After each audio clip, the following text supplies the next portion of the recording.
Hello people. What we have here is an FM scanner receiver. Common problems with them. First thing first is the squelch potentiometer.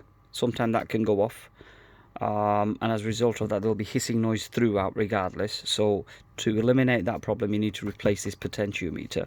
Depending what the value is, I don't know, maybe if you take this off you will have some idea as to. I think the last one I replaced was a 100 kilo ohm potentiometer basically, and that did the trick.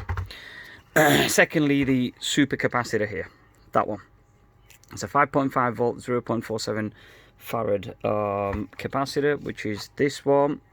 They start leaking or they start becoming defective, and as a result of that, as soon as you unplug the mains lead from the device, it no longer remembers the channel that the receiver was programmed in. That's a second issue.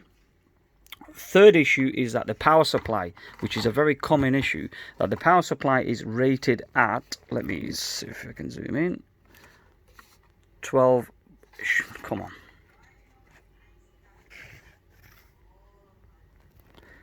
I hate this camera. I hate this, look, right, okay, there we go. 12 volt, right? So the power supply that came with this receiver, let me grab that for you. Okay, this is where it gets a bit tricky. One hand on the phone and one hand you're recording, right? Okay, so look at the rating on that. Yeah, 11.5 volt, which is fair enough. It's near enough thereabout. We could do with solid 12 volt, 600 milliamp. Watch what happens when I plug this in. Right.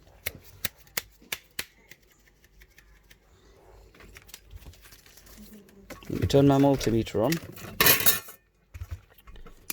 put it onto voltage, and I'm going to get my baby to hold the phone for me. Okay, so keep an eye on this. Yeah, the battery signs showing low, that's fine. I'll get them replaced, but watch what happens. So that's the tip of the charger which I plugged in. It'll be over 15. See the voltage? Now that's an overvolt basically. That's not a good idea. So those are the common problems with these receivers basically. So what's the quick fix? How do you fix it? Okay, if you're concerned about sort of the receiver remembering the programmed channels after a power failure or after unplugging it basically from, or you want to relocate it from one room to another, then yes, you will have to replace these capacitors basically.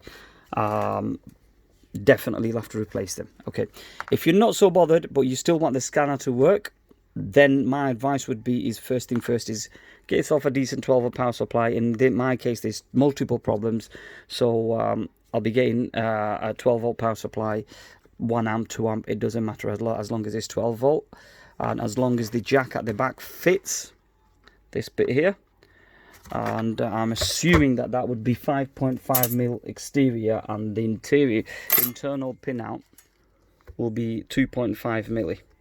Yeah, so that's kind of a standard. So it's 5.5 on the outer, and the internal hole here, that's 2.5 mil.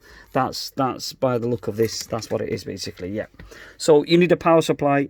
What you can do is just leave it plugged in, and sort of punch in the numbers and just leave it plugged in.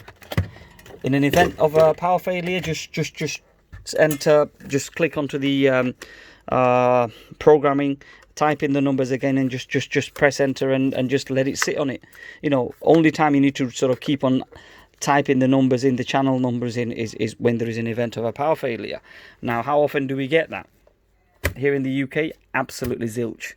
So that is a quicker way of fixing it. Otherwise you're gonna have to get these basically.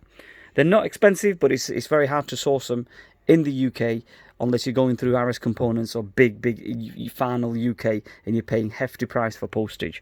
And I'm not prepared to do that, because for what these are worth, people and customers and friends who bring them over to fix, they're not prepared to spend that sort of money. So for me, I'm not prepared to sort of order these little capacitors and put it right how it should be. So yeah, that's all really. Hope you learned something. Take care, and I'll catch up with you in the next video. Bye for now.